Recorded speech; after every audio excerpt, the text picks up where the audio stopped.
আপনারা কখনো শুধু একটি দেশলাই কাঠির সাহায্যে যে কোনো সূচে ছোট বড় সূচের মধ্যে সুতো পরিয়ে দেখেছেন?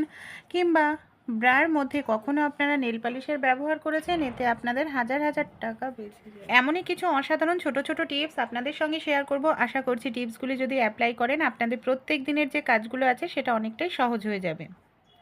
আমাদের বাড়িতে যে এই ধরনের জলের বোতলগুলো থাকে, অনেক সময় কি হয়, এই ধরনের জলের বোতলে আমরা জল নিয়ে ব্যাগে করে ভরে কোথাও নিয়ে যাই, দেখা যায় জলটা লিক করতে থাকে, ব্যাগে থাকা টাকা পয়সা এমনকি ফোন পর্যন্ত নষ্ট হয়ে যায়।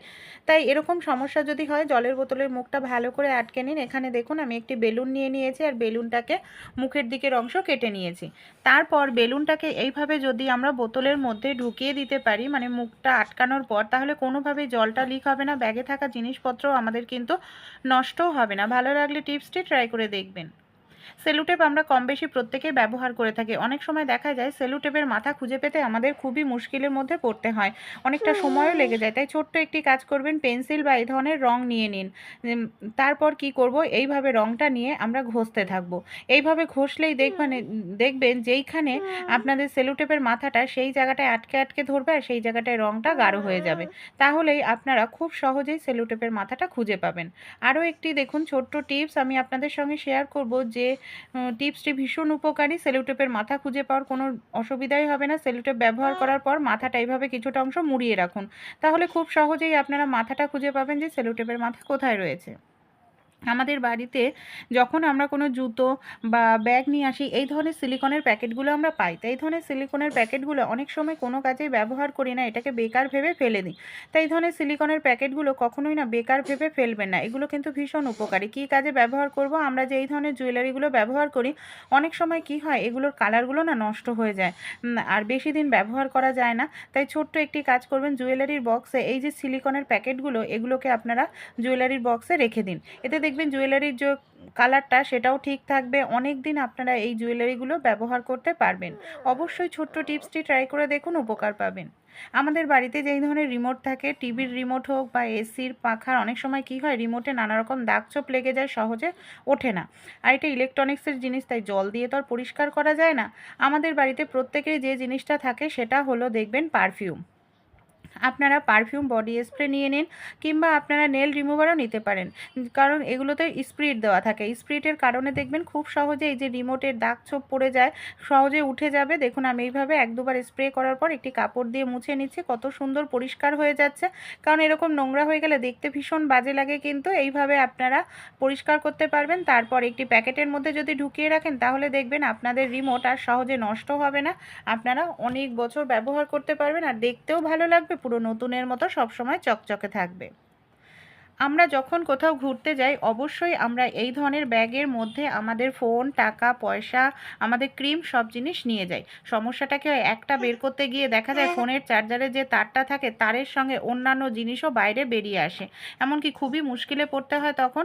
তাই ফোনের চার্জার তো নিয়ে যেতেই লাগে, কারণ ফোন আমাদের মানে সব সময়ই প্রয়োজন। তাই ফোনের চার্জার কিভাবে নেব আমরা, যাতে মানে এলোমেলো না হয়, এইভাবে ভালো করে ফোল্ড করে নিন। তারপর আমাদের বাড়িতে যে ক্লিপ থাকে, চুলের যে কোনো পুরনো ক্লিপ দিয়ে এইভাবে চার্জারের তারটাকে আটকে নিন। তাহলে দেখবেন চার্জারের তারটা এলোমেলোও হবে না, আপনারা খুব সহজেও যে কোনো জায়গায় ক্যারি করে নিতে পারবেন।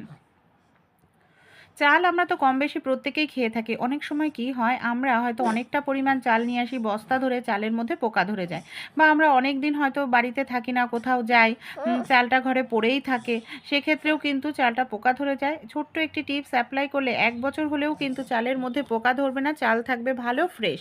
এর জন্য কি করতে হবে, আমাদের প্রত্যেকের বাড়িতেই থাকে দেশলাই। দেশলাই দেখুন আমি নিয়েছি, আপনারা চাইলে কাঠিও ব্যবহার করতে পারেন, অবশ্যই বারুদ সমেত ব্যবহার করতে হবে। এই যে দেশলাইয়ের বক্সের দু সাইডেই কিন্তু বারুদ থাকে, তাই এটাকে আপনারা চালের কৌটোর মধ্যে রেখে দিন। আর যেহেতু আমরা চাল ধুয়েই খাই, তাই কোনোভাবেই কিন্তু ক্ষতিকর পদার্থ আমাদের শরীরে ঢুকবে না। আর এই বারুদের গন্ধের কারণে দেখবেন আপনাদের চালে কখনোই পোকা ধরবে না, 1 বছর পর্যন্ত ঘরে রাখতে পারবেন। ছোট্ট সূচে অনেক সময় সুতো পরাতে আমাদের অনেকেরই কিন্তু খুবই অসুবিধার মধ্যে পড়তে হয়, তা খুব সহজেই ছোট সূচের মধ্যে সুতো পরিয়ে নিতে পারবেন, কোনো রকম অসুবিধাই হবে না। এর জন্য কি কাজ করতে হবে চলুন তাহলে দেখে নিই। ছোট হোক বা বড় যে কোনো সূচেই সুতো পরিয়ে নিতে পারবেন শুধু একটি দেশলাই কাঠির সাহায্যে। হ্যাঁ, এই ধরনের দেশলাই কাঠি প্রত্যেকের বাড়িতেই থাকে। আমাদের বাড়িতে যে ইলেকট্রিক তার থাকে তার ভেতর থেকে বেশ কিছুটা পরিমাণ তামার তার আপনারা বের করে নিন।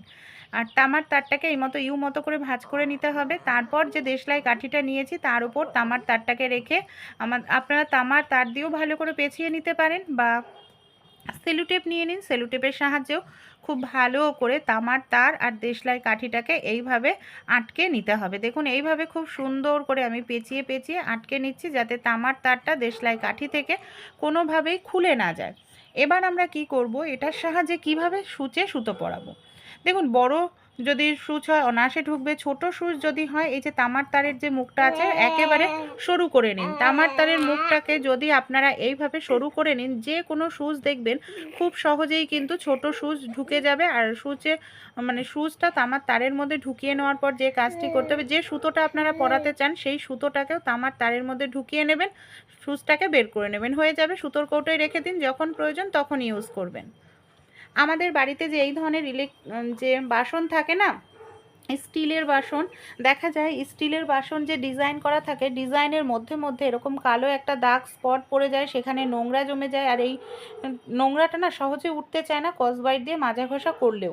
দেখা যায় বাসন খুব আমরা পরিষ্কার চকচকে করে মাজি, কিন্তু এই যে ডিজাইনের জায়গায় একটা স্পট হয়ে যায়, আমরা ভাবি সেটা হয়তো দাগ হয়েছে। দাগ নয়, সেটার মধ্যে প্রচুর নোংরা জীবাণু ব্যাকটেরিয়া থাকে। তাই যখন হাতে সময় থাকবে আগে যদি ভিজিয়ে রাখতে পারেন তাহলে খুবই ভালো কথা। এরপর কি করব, নেল কাটার নিয়ে নেব। নেল কাটারের ভেতরের অংশটাকে আমাদের কি করতে হবে, এইভাবে খুলে নিতে হবে। আর নেল কাটার দিয়ে এইভাবে যদি এই যে ডিজাইনের জায়গাগুলো একটুখানি ঘষে নেওয়া যায়, তাহলে এই যে নোংরাটা যে জমে না, কালো একটা স্পট পড়ে যায়, দেখুন একেবারে পরিষ্কার হয়ে যাবে। কিছু সময় যদি আপনারা ডলে নেন, দেখবেন অনেক সময় পুষ্টিকর খাবার খাওয়ার পরও আমরা অসুস্থ হই, কারণ এই ধরনের ডিজাইনের বাসনে নোংরা জমে যায়। এর ফলে সেই খাবারটা খেলে তার মধ্যে ব্যাকটেরিয়া জীবাণু আমাদের শরীরে ঢুকে যায়। দেখুন আমি কিছু সময় ঘষে নিয়েছি, কত সুন্দর এখন পরিষ্কার হয়ে গেছে, কোনো রকম কালো স্পট নেই। আমরা প্রত্যেকেই তো ব্রা ব্যবহার করে থাকি। অনেক সময় কি হয়, দেখা যায় কিছুদিন পর ব্রাটার এই যে হুকটা এরকম জং ধরে ভেঙে যায়। আর একটি ব্রা কিনতে গেলেও কিন্তু এখন আমাদের অনেকটা টাকা পয়সা খরচ হয়ে যায়, কারণ একটি ব্রা কিনতে গেলেও 500-600 টাকা লেগে যায় ভালো ব্র্যান্ডেড কোম্পানির ব্রা। তাই আপনাদের ব্রা নষ্ট হবে না, ছোট্ট এই কাজটি করবেন, কারণ ব্রা আমাদের ধুতে লাগে, ঘামের কারণে ভিজে যায় হুকগুলো, যার কারণে জং ধরে যায়। যখন আপনারা নতুন থাকবেন তখনও করতে পারেন, বা যখন দেখছেন যে জং ধরা শুরু হয়েছে তখনও এই কাজটি করবেন। নেল পালিশ নিয়ে নেবেন, হুকের ওপর এইভাবে নেল পালিশ খুব ভালো করে লাগিয়ে দেবেন। নেল পালিশের লেয়ার থাকলে ব্রাটা জল দিয়ে ধুলেও কিন্তু আপনাদের ব্রা কখনোই আর জং ধরবে না। আর একটি ব্রা আপনারা অনেক দিন ইউজ করতে পারবেন। ভালো লাগলে ছোট্ট টিপসটি অবশ্যই কিন্তু আপনারাও ট্রাই করে দেখবেন।